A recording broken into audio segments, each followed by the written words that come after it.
여러분, 청소년 문제가 상당히 심각합니다. 청소년 문제가 그냥 심각한 게 아니라 굉장히 심각합니다. 여러분, 청소년이 심각하다라는 것은요, 우리의 자녀들이 심각하다는 거예요. 여러분, 우리의 자녀가 심각하다는 것은 우리의 가정이 심각하고요, 가정이 심각해지면 교회가 심각해지고요, 교회가 심각해지면 이 사회가 심각해지는 겁니다. 청소년 문제가 우리가 상상하지 못할 정도로 심각하다는 의식을 오늘 우리들이 말씀을 통해서 확인을 좀 하기를 부탁드려요. 한국의 청소년 문제는 이제 세계 최고의 수준에 이르렀습니다. 학교 폭력 문제, 또 왕따 문제는요, 어제 오늘의 이야기가 아니에요. 매스컴을 통해서 이 학교 교내의 폭력과 왕따의 문제는 우리 모두가 잘 알고 있을 겁니다. 교권이 이 땅에 떨어져 있기 때문에 이 학교에서의 폭력, 왕따의 문제를 근절시킬 수 있는 방법이 그렇게 많지 않아요. 또 한국에는 이 흡연율이, 청소년 흡연율이 점차적으로 나이가 어려지고 있습니다. 참 심각하게도 조사에 의하면요, 초등학생이 첫 흡연을 하는 그 퍼센테이지가 5.8%나 된다고 합니다. 초등학생들이요. 초등학생들이 첫 흡연을 하기 시작해서 고등학교 3학년이 되면요, 참 놀랍게도 한국에서는 고등학교 3학년 흡연율이 학생 전체의 60%가 차지한다고 그래요. 60%요. 2명 중에 1명 이상이 고등학교 3학년들이 담배를 피우고 있다고 합니다. 한국에서 남자들이, 성인들이 흡연하는 흡연율이 39%나 된다고 그래요. 이 세상의 세계의 흡연율 평균이 25.4%에 불과하거든요. 그럼에도 불구하고 한국 남자들이 담배를 피우는 그 프로테이지가 39%예요. 아이들이 흡연을 하기 시작하는 그 동기를 물어보니까 대부분의 아이들이 부모님이 집에서 담배를 피우기 때문에, 담배에 대한 거부감이 없어서 그렇게 담배를 배웠다고 그렇게 이야기를 합니다. 여러분, 흡연율이 1살 아래로 떨어지면요, 니코틴에 중독되는 확률이 10%가 올라간대요. 한 살 한 살이 내려가는 조기 흡연자들이 생긴다는 것이 얼마나 치명적인지 몰라요. 한국은 많은 분들이 담배를 피웁니다. 아이들이 술집에 드나들고 율락가에 드나드는 것은 이제 보편화되었다고 합니다. 우리 한국을 술공화국이라고 이야기도 합니다. 10대 미혼모의 문제는 오늘 내일의 문제가 아닌 것 같아요. 10대 미혼모들이 한 해에 3,500명이 생긴다고 합니다. 10대 미혼모가요, 한 해 동안 3,500명. 아이들이 어리고 학생이기 때문에 공부를 해야 되고, 아이들을 키울 수 없기 때문에 임신을 했지만 아이를 낳을 수가 없어요. 미혼모가 임신을 해서 출산하는 확률이 단 20%에 불과합니다. 80%는 다 낙태하는 거예요. 엄마의 뱃속에 있는 그 핏덩어리를 죽인다라는 낙태라는 것은 살인이거든요. 사람을 죽이는 것과 똑같습니다. 그러나 한국에서는 1년에 미혼모가 3,500명이 생기는데 그 3,500명의 미혼모들이 80%가 살인을 한다는 거예요. 단 20%만이 아이를 출산하는데 아이를 키울 수 있는 능력이 없으니까 다 외국으로 입양을 보냅니다. 지금 한국의 미혼모의 문제, 낙태의 문제 굉장히 심각해요. 10대들이 가출을 하는데요, 첫 가출을 경험하는 아이들이 이제 나이가 점점 어려져서 13세가 되면 첫 가출을 경험한다고 그래요. 가출하는 학생들을 조사를 해보니까 13세 때에 가출한 아이들이 44.9%를 차지하고 있습니다. 그 가출한 학생들이 살 방법이 없으니까 어디로 가야 돼요? 여자들은, 여러분, 이 학생들은 다 윤락가를 전전긍긍해요.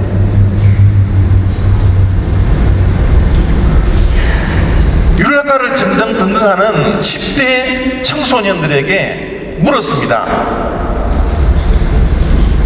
이 삶을 만족하느냐고.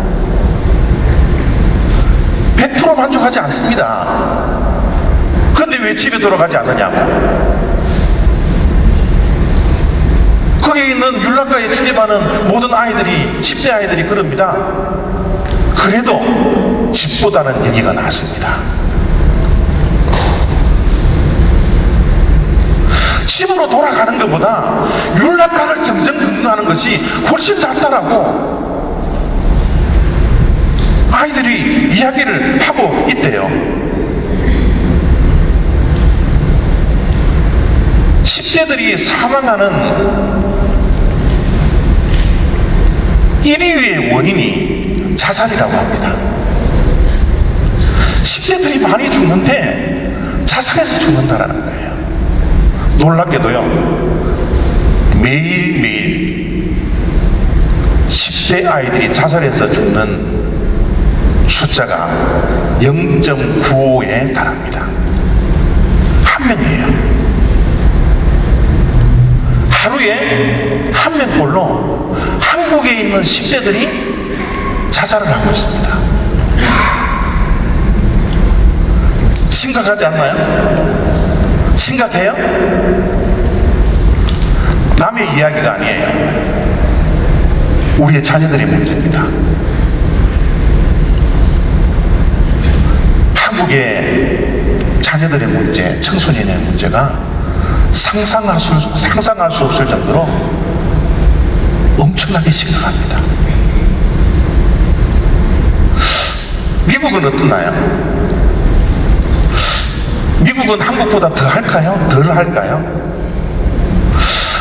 미국은 이 타락의 강도가 한국보다 훨씬 심한 것 같아요. 미국 청소년의 마약 실태를 조사를 해서 발표를 얼마 전에 했는데요, 제가 이 발표를 보고 깜짝 놀랐습니다. 얼마만큼 깜짝 놀라나 그러면 8학년입니다. 8학년들이 마약을 경험했느냐 했지 않느냐가 30.3%입니다. 10명 중에 3명이 마약을 경험했어요. 8학년이요. 우리 석현이가 8학년이거든요. 우리 한국으로 따지면 중학교 2학년입니다. 중학교 2학년들이 마약을 경험하는 것이 30.3%, 10명 중에 3명이 마약을 경험했대요. 10학년으로 올라갑니다. 44.9%. 고등학교를 졸업할 때는 과반수를 넘었었어요. 52.8%입니다. 2명 중에 1명은 고등학교를 졸업할 때 마약을 경험하고 졸업한다는 거예요.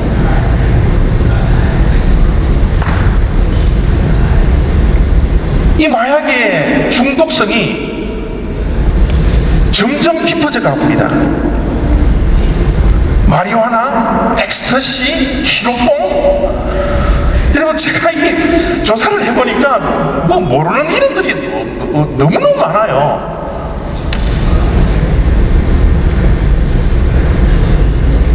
이런 중독성이 강한 마약들이 우리 아이들을 지금 현재도 유혹하고 있습니다. 이 미국 땅이에요. 글씨가 보이는지는 모르겠지만 아시안 인구 가운데, 청소년 가운데 10명 중에 뭐예요? 예? 10명 중에 뭡니까? 5명 중에 1명은 마약을 경험을 했다. 아시안 청소년들이 5명 가운데 1명이 마약을 경험했대요. 이제 학교는 안전한 곳이 아니에요. 중학교, 고등학교에서 이미 마약을 판매를 하고 있습니다. 마약 딜러들이 중학교, 고등학교 학교의 교내에서 우글우글거린대요.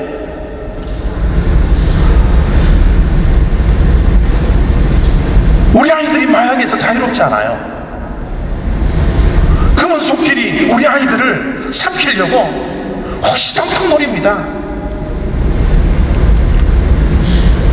미국에서 청소년들이 가출을 경험해서 5일 이상을 가출을 경험을 하면 그 아이는 마약을 경험했다라고 보아도 무방합니다.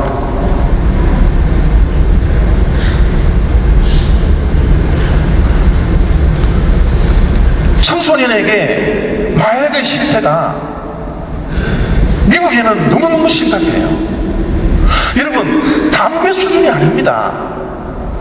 우리는 어렸을 때 학교에서 좀 삐뚤어졌다 그러면 아이들이 담배 정도 피우는데요. 미국에는 그게 아니에요.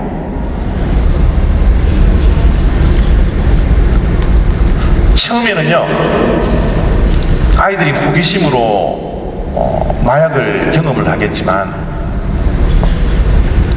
그들이 가지고 있는 10대들의 특유의 호기심, 외로움, 공허함, 또 스트레스를 해소하기 위해서 좀 더 자극적이고 좀 더 중독성이 강한 그런 마약으로 우리 청소년들이 자꾸 빠져든다는 거예요.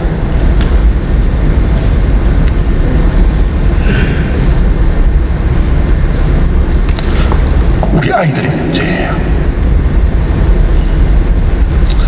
더 놀라운 사실은요,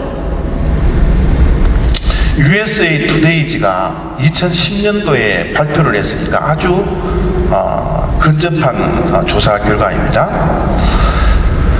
미국 주류 청소년들을 대상으로 조사를 했는데 우리 미국 주류에 있는 청소년들 10대들 가운데요, 4명 가운데 1명만이 교회에 있는 유스 그룹에 속해 있다고 합니다. 여러분, 미국이 기독교 국가인 줄은 아시죠? 그럼에도 불구하고 아이들이 점점 교회를 떠나고 있어요. 이제는 기독교 인구가 여러분 25%밖에 해당되지 않습니다. 25%라면 기독교 국가가 아니에요. 지금 저 조사의 결과보다 매년 떨어집니다. 제가 요즘 교회를 렌트하려고 레드랜드 교회에 막 돌아다니고 있는데, 여러분, 교회들마다 자체적으로 유지가 안 되니까 2그룹, 3그룹, 어떤 데는 4그룹, 5그룹까지 렌트를 해주고 있어요. 이거 레드랜드 지역이에요. 성도들이 떠나니까 교회가 유지 유지가 안 되는 거예요.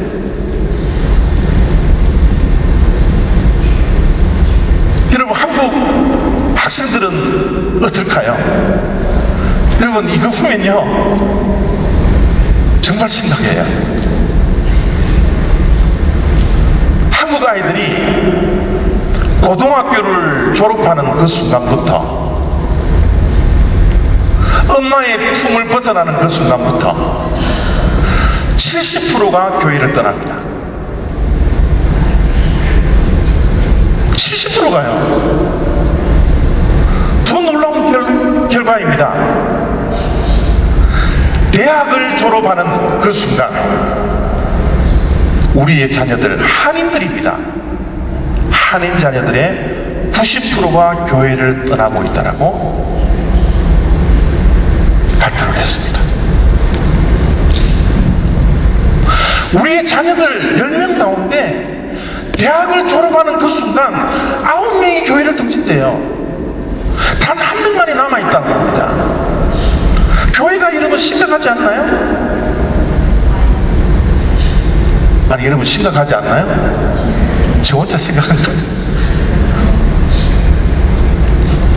우리 한국의 실태를 말씀드릴게요. 한국의 중고등학생들, 미국은 어쨌든지 고등학교 때까지는 부모님이 함께 교회에 나오지만요, 한국은 자유자재로 전철 타고 버스 타고 교회를 다니거든요.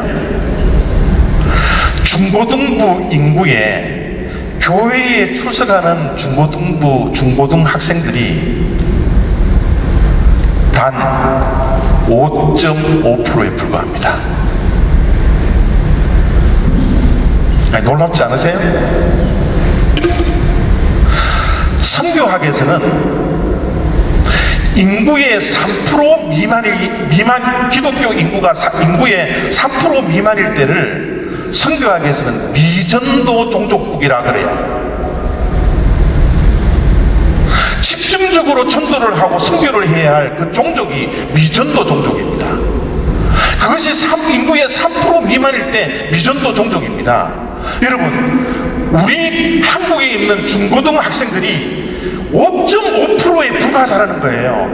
조금 보면은 우리 한국이 기독교회 교회 성도들이 있는 게 아니라 이제 미전도 종족국으로 분류가 될 만큼 아이들이 교회를 기하급수적으로 떠나버립니다.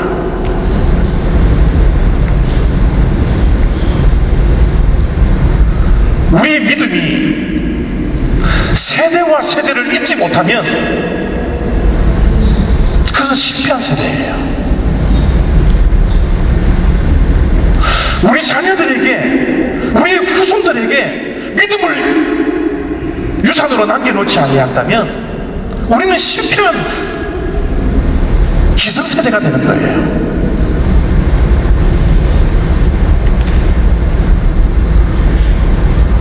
대학을 졸업하면 90%가 교회를 떠나는 이 현실 속에서 우리 이민교회가 가야 할 방향이 무엇입니까? 우리가 해야 할 일이 무엇이에요? 우리 한국교회가 정말 정신 바짝 차리셔야 합니다. 우리의 자녀들을 위해서 우리가 무엇을 해야 될지, 우리 자녀들이 교회를 떠나지 아니하도록 심각성을 우리가 먼저 깨닫고 우리가 그 대책을 강구하지 아니한다면 한 세대, 두 세대 이후에는 이 교회에는 젊은이들이라고는 없는 거예요. 유럽 교회처럼 그 큰 교회에 5명, 10명 앉혀놓고 이제 하늘나라 가를 날짜만 기다리고 있는 분들만 앉아서 예배드리고 있는 겁니다. 교회들이 유지가 안 되니까 교회를 세일을 하는데요, 유럽 교회는 어디다가 세일을 해요? 다 수집된다 그러잖아요. 여러분, 이 예배드리던 이 거룩한 장소가 여러분 수집바가 된다고 생각해 보세요. 젊은이들에게 세대와 세대의 믿음을 이어주지 못하니까 이런 결과가 있더라는 겁니다. 여러분, 얼마나 심각한 세대에 우리가 살고 있는지 몰라요. 청소년들은 우리의 미래입니다. 이 미래가 죽어가고 있는데 우리가 해야 할 일이 무엇이에요? 우리가 초점을 맞춰야 할 것이 무엇입니까? 심각성 자체도 우리가 가지고 있지 않는 그런 모습을 우리가 가지고 있잖아요.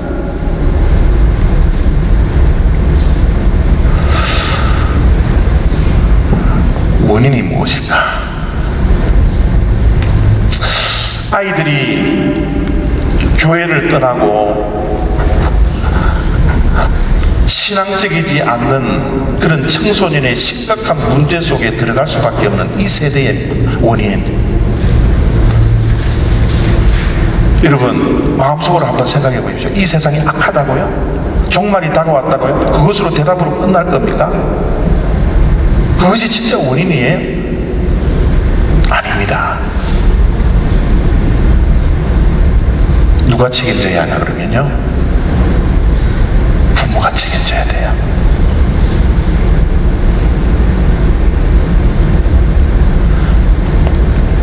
청소년 문제의 100%를 부모의 책임으로 돌리기에는 조금 과한 면이 있지만요, 많은 부분에 있어서 청소년들의 문제는 부모가 책임을 져야 합니다.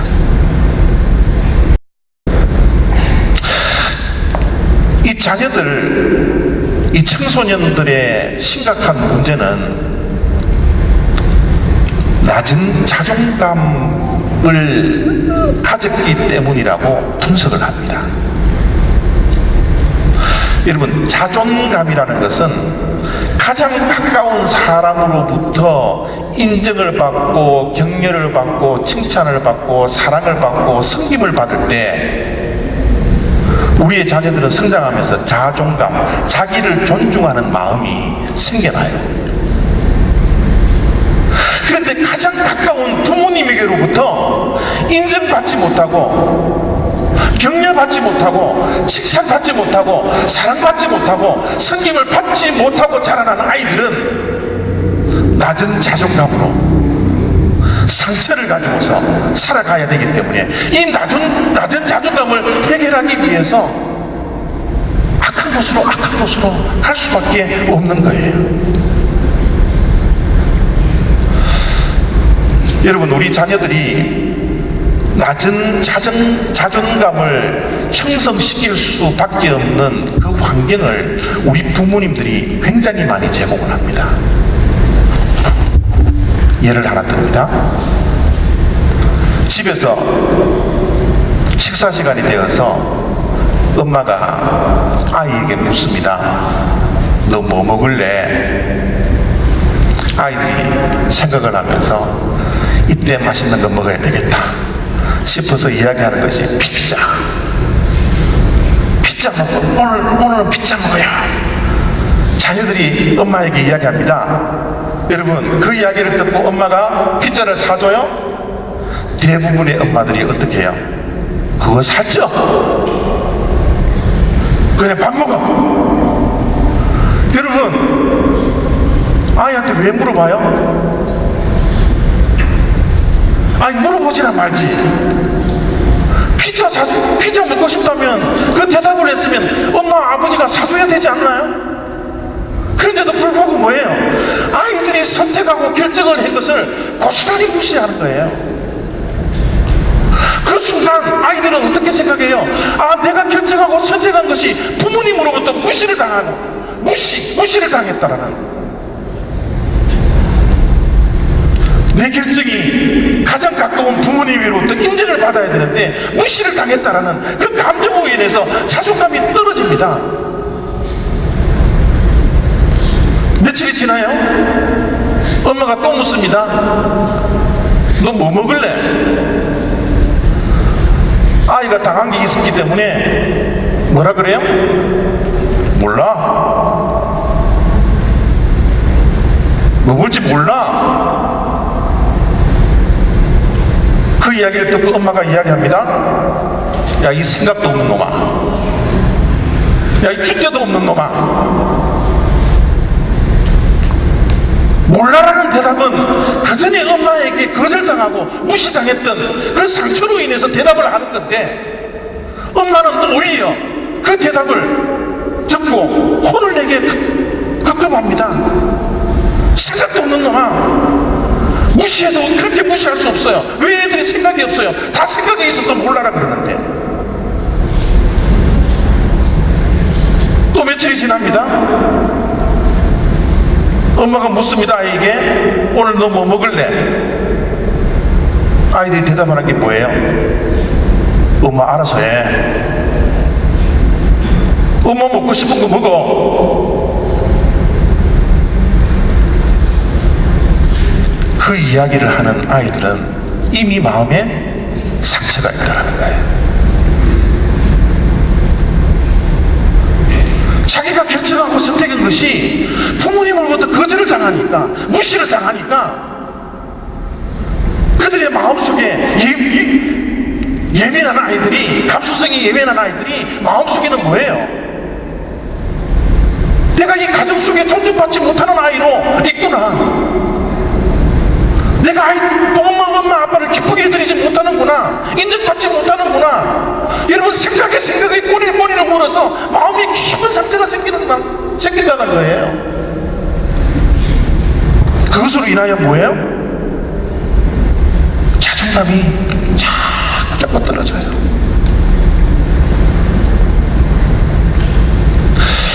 요즘 사춘기가 많이 길어진다고 그래요. 사춘기가 대학을 졸업할 때까지 사춘기를 가지고 있는 아이들이 많다고 그럽니다. 여러분, 사춘기가 왜 생겨요? 어린아이가 어른이 되기까지의 중간 과정이거든요. 여러분, 어른이 되는 것은 자기가 스스로 결정하고 선택하고 이런 여러분 선택권을 가지고, 결정권을 가지고, 여러분 때로는 실패하고 때로는 승리하고, 여러분 이것들이 쌓여서 여러분 어른이 되는 거예요. 그런데 아이들에게 이 모든 결정권과 선택권을 다 박탈시켜버리고 부모님들이 가지고 있기 때문에 아이들이 몸은 크지만 어른이 되지 못합니다. 계속 사춘기에 남아있어요. 여러분, 우리 부모님들은 아이들에게 결정권과 선택권을 주지 않냐고 모든 결론을 뭐 하라고요? 공부로 결론을 내립니다. 모든 결론이 공부예요. 물론 여러분, 우리 한국 사람들은 유교 문화권에, 우리 나이 또래만 하도 유교 문화권에서 있었기 때문에, 유교 문화권은 뭡니까? 성비를 존중하고 학문을 존중하는 그런 문화 속에 살았기 때문에 공부하는 것이 최고로 우리는 생각을 합니다. 그럼에도 불구하고 모든 학생들이 공부에 달란트를 가지고 있지 않습니다. 공부는 공부에 달란트를 가지고 있는 아이들에게 공부를 시키는 거거든요. 요즘은요, 공부 잘 못하더라도 한 가지 일에만 최선을 다하고 그것에 집중하면 공부 많이 한 사람보다 훨씬 더 여러분 성공할 확률이 많아요. 그럼 박찬욱 보십시오. 축구하는 영국에 가 있는 그 이름 뭐예요? 박지성이 한번 보세요. 발레하는 그 이름이 김연아 보십시오. 손연재 보십시오. 그들에게 부모님들이 모든 결론을 공부해야 하라고 이야기했다면 그런 애들이 배출이 될 수가 있겠습니까? 그럼에도 불구하고 우리는 부모님들이 집에서 아이들에게 무조건 공부해요. 공부에 대한 달란트가 없는데.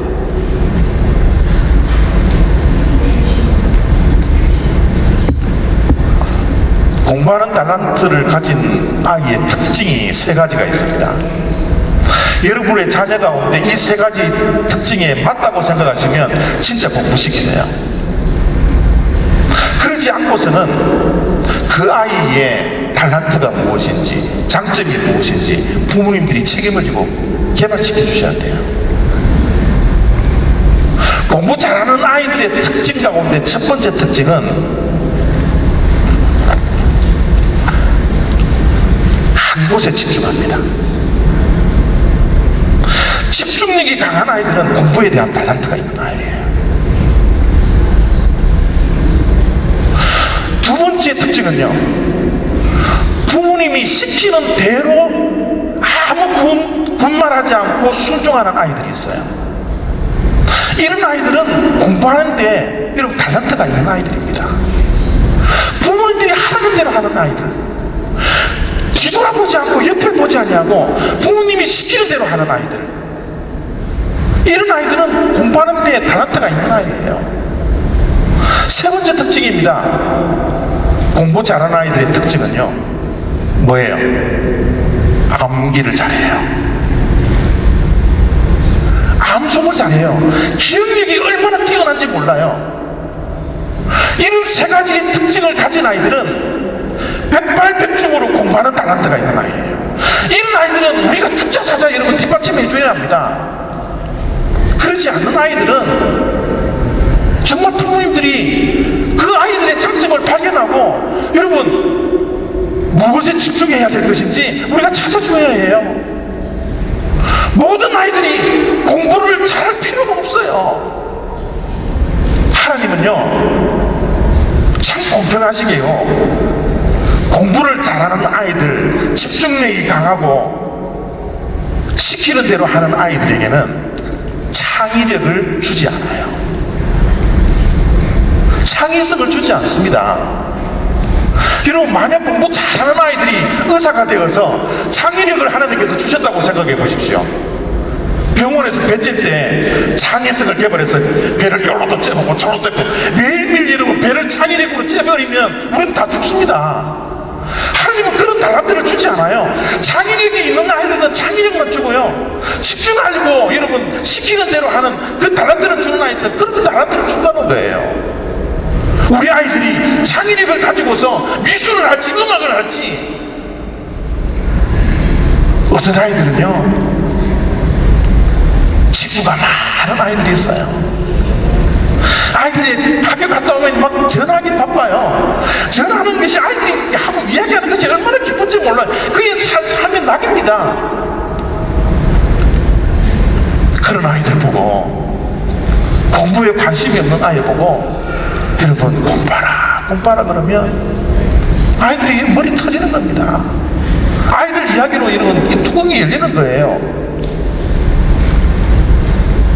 아이들이 그런 부모님에 대한 스트레스를 받기 시작하면 여러분 이 세상의 유혹에 손길에 걸려들기 쉽습니다.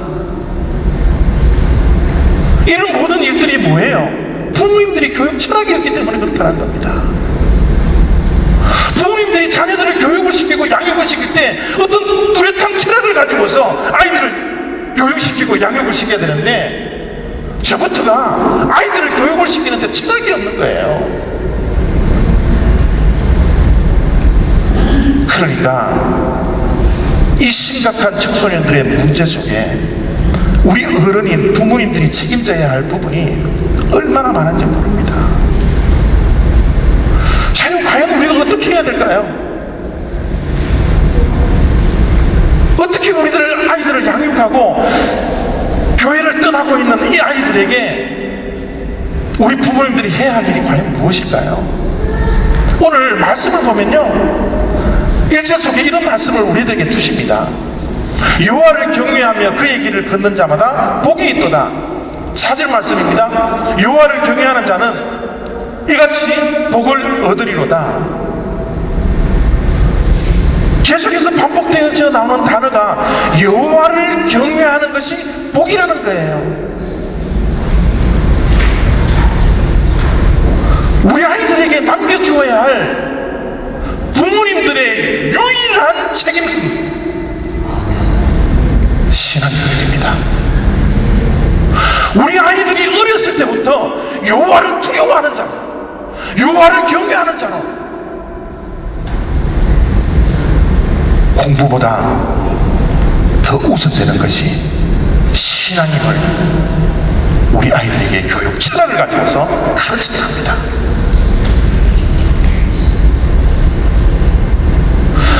우리 자녀들 가운데 주변의 아이들과 비교해서 조금 뒤떨어져 있는 분 계세요?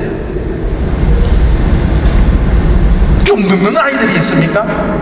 우리 보기에, 우리의 여러분 계획과 생각에 여러분 좀 만족하지 못하는 그런 아이들이 우리 자녀들입니까? 여러분 분명히 기억해야 할 것은요, 늦는 아이라 할지라도, 모자라는 아이라 할지라도, 뒤처져 있는 아이라 할지라도 그 아이에게는 하나님의 계획이 있습니다. 하나님의 뜻이 있어요. 이것을 믿는 믿음이 우리 그리스도인들의 믿음이지 않습니까? 이 믿음이 우리에게 있다면 아이들을 공부시키는데 여유를 가질 수 있습니다. 이 믿음이 없으니까 여유가 없는 거예요. 조금만 뒤쳐져도, 조금만 늦어도, 조금만 부족해도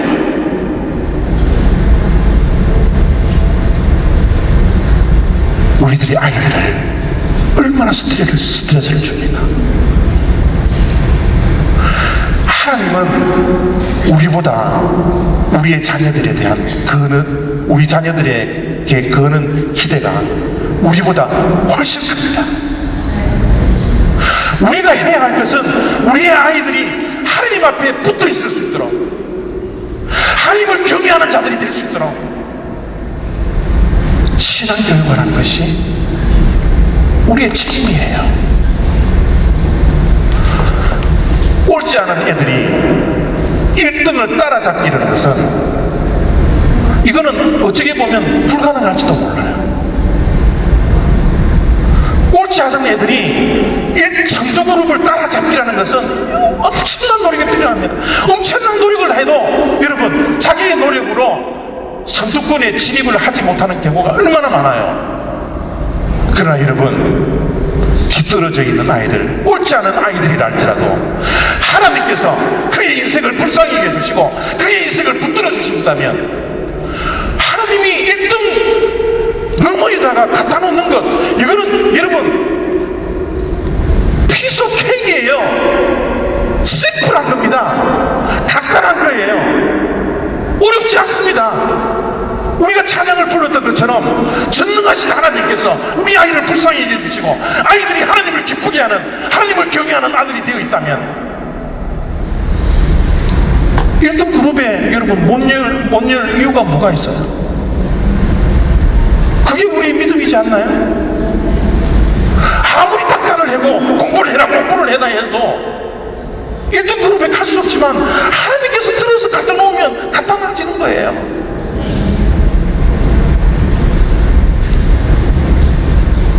우리 자녀들에게 남겨야 할 유일한 책임이 신앙교육입니다. 여러분 1994년도에 한국에 있었던 박한상 사건 아세요? 기억나시는 분들 계세요?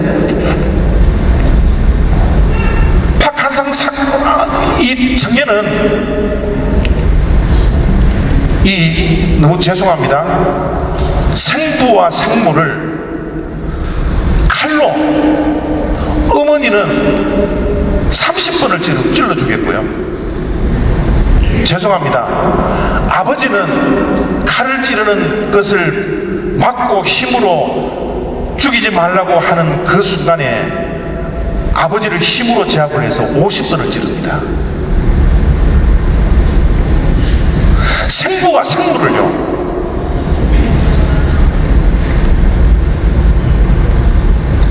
그러고 나서 집을 불을 내고 불살라버려요. 왜 부모들에게 그런 폐륜적인 이런 일들을 했을까요? 돈 때문입니다.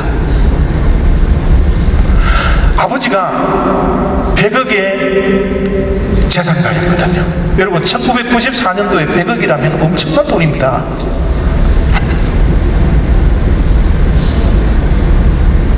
참 놀랍게도요, 아버지가 교회의 장로님이십니다. 어머니가 이화여대를 나온 권사님이세요. 저런 일을 행할 수밖에 없는 비하인드 스토리가 우리들에게 전해지는데요. 저 아이가 늘 공부를 하는 탤런트가 없어서 늘 하위권에 속해 있었던 아이였습니다. 부모님들은 엘리트니까 공부 안 한다고 구박하고 때리고 혼내고, 그러다가 고등학교 2학년 때 교회 수련회, 여름 수련회에 가서 이 박한상이라는 청년이 은혜를 받습니다. 은혜를 받아서 그때부터 여러분 은혜 가운데 교회에 나아가는 것이 즐겁고, 여러분 신앙이 들어가기 시작하니까 내가 이렇게 살아서는 안 돼, 내가 이제 공부를 해야지, 내가 부모님을 즐겁게 해야 돼, 내가 교회의 기둥이 돼야 돼, 이 사회에 내가 쓰임받는 사람이 돼야 돼, 철이 들으면서 교회에 열심히 가기 시작했습니다. 근데 이것이 문제가 되었어요. 고등학교 3학년이 되자 장로인 권사인 아버지 엄마가 그 박한상이 아이에게 욕심을 부리면서 너 이제부터 교회 나오지 말고 공부해야 돼.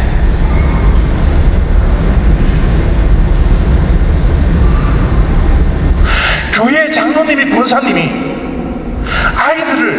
아이에게 교회에 나오지 말고 너 공부해라, 좋은 대학 가야 된다. 아이들이 그런 부모님의 비신앙적인 모습을 보면서 가치관에 혼란이 온 거예요.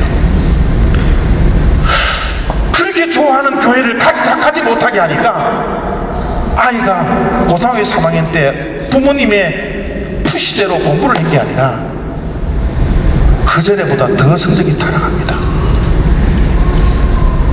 대학에도 가지 못합니다. 그래서 부모님이 사회적인 지위가 있으니까 대학도 가지 못하는 그 아이를 미국으로 유학을 보내요.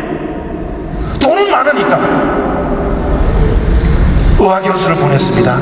의학연수를 몇 년 하다가 차가 필요해서 부모님에게 돈을 달라 그래서 그 당시로 18,000불이라는 돈을 차를 사라고 캐시로 줍니다. 그 아이가 캐시가 있으니까 뭐를 해요? 공부하는 데는 관심이 없고요, 또 유혹에 넘어간 거예요. 이제는 라스베가스까지 원정 도박을 하러 갑니다. 거기서 18,000불을 고스란히 잊어버렸을 뿐만 아니라 있는 카드, 없는 모든 신용카드를 다 잃어버립니다. 사치까지 빌린대요. 이러니까 아이가 생각하는 게 뭐예요? 이 돈을 어떻게 갚느냐는 거예요. 한국에 가서 부모님을 죽이면 이 100억이라는 재산이 자기에게 올 것이라는 생각을 가지고 그 끔찍한 일을 벌리는 거예요. 만약 고등학교 3학년이 되었을 때 엄마 아버지가 교회를 가는 걸 막지 않고 그냥 내버려 두었다면 저 가정 속에 그런 비극이 일어날 수가 없었어요. 부모님들이 여러분 가지고 있는 신앙에 대한 가치관이 없으니까 하나님보다 이 땅의 추세가 좋은 대학이 더 좋다라고 여기고서 아이들이 교회가 오는 것을 막아버렸으니까. 여러분 좀 더 안 좋은 교회가, 안 좋은 학교 좀 가면 어때요? 좀 더 뒤떨어지는 학교 가면 좀 어떻습니까? 미국은 얼마나 좋아요. 여러분 2차의 기회, 3차의 기회 계속 아이들이 기회를 주잖아요. 꼭 우리가 하버드 대학 가고 UCLA 가고 여러분 버클리 가고 이런 데 꼭 가야 됩니까? 2차, 3차적인 여러분 기회들을 미국은 얼마든지 주잖아요.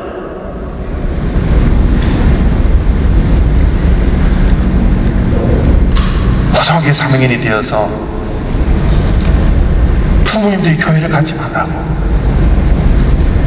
그 아이에게는 여러분 교회의 장로님, 권사님을 어떻게 바라보겠어요? 여러분, 우리 자녀들은 부모님들의 하는 모든 것들을 배우고 보고 배웁니다.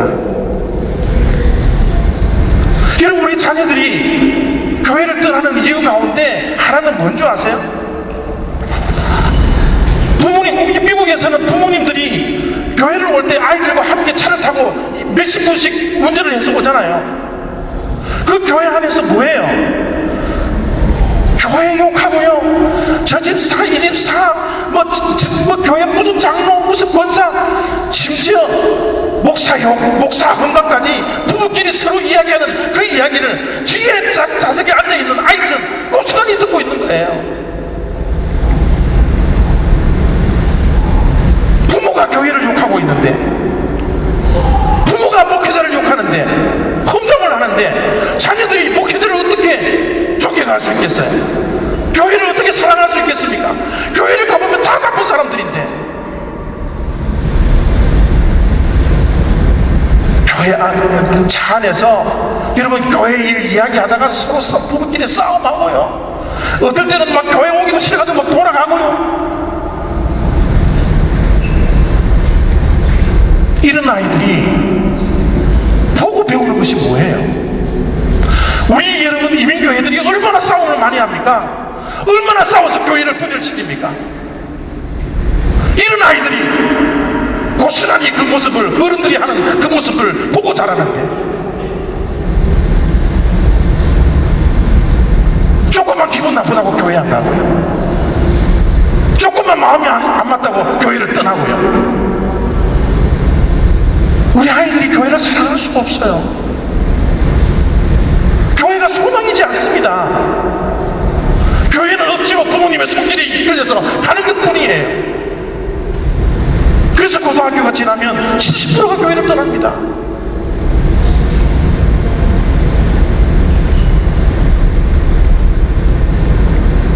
우리 아이들이, 부모님들이 하는 것을 보고 배운다는 사실을 기억하고, 이제 우리들은 변화된 모습을 우리 자녀들에게 보여줘야 할 때입니다. 우리의 자녀들의 문제, 청소년의 문제가 정말 심각하다고 생각하신다면, 이제 우리는 참 그리스도인의 변화된 모습으로 우리의 자녀들을 함께 다닐 때, 여러분, 교회 자랑하시고요, 교회에 소망이 있다 그러고요, 우리 목사님 최고라 그러고요, 우리 목사님 존경할 만한 사람이라 그러고요, 교회를 떠나서는 안 된다는 사실을, 교회에 오면 행복하다는 사실을 우리 자녀들에게 우리의 삶을 통해서 보여주셔야 됩니다. 그러지 않고서는 우리 아이들이 교회로 돌아올 수가 없어요. 부모님을 떠나 있는 장성한 자녀들을 가진 부모님들도 1년에 한두 번씩 자녀들을 만날 때 우리의 변화된 모습들을 자녀들에게 보여줘야 합니다. 예수님 때문에 내가 이렇게 변화되었다고,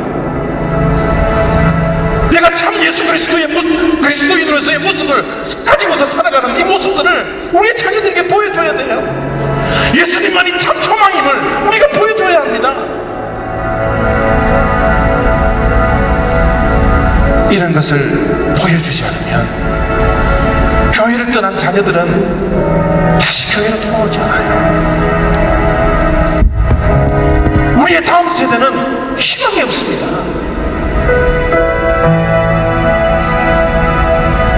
우리 부모님들이 먼저 주님 앞에서 회개하시고 정신을 똑바로 차리시고요, 이대로의 신앙에 만족하지 마시고 정말 예수님 한 분만이 참 소망임을 우리 자녀들에게 보여주고 있대. 잃어버렸던 가정의 행복이 회복될 수 있는 그 기회가 주어진다는 사실입니다. 우리 올리브교회 성도님들, 우리 어른된 우리들은 이제부터라도 늦지 않았으니까 교회에 오면 기쁘고 즐겁고 행복하고 이런 교회가 될 수 있도록 우리가 기도하고 이런 교회를 만들어 가는데 우리가 최선을 다하시기를 바랍니다. 교회가 희망이 되지 않으면요, 아이들이 살 곳이 없어요. 아이들이 회복될 수가 없습니다. 아이들이 회복되지 않으면 가정의 행복은 남의 나라 이야기예요. 오늘 이 가정의 날을 맞이하면서 우리의 자녀들의, 청소년들의 이 심각한 문제를 직시를 하시고 정말 우리의 가정의 행복이 회복될 수 있도록 우리가 신앙에 최선을 다할 수 있는 저와 여러분 다 되시기를 부탁드립니다.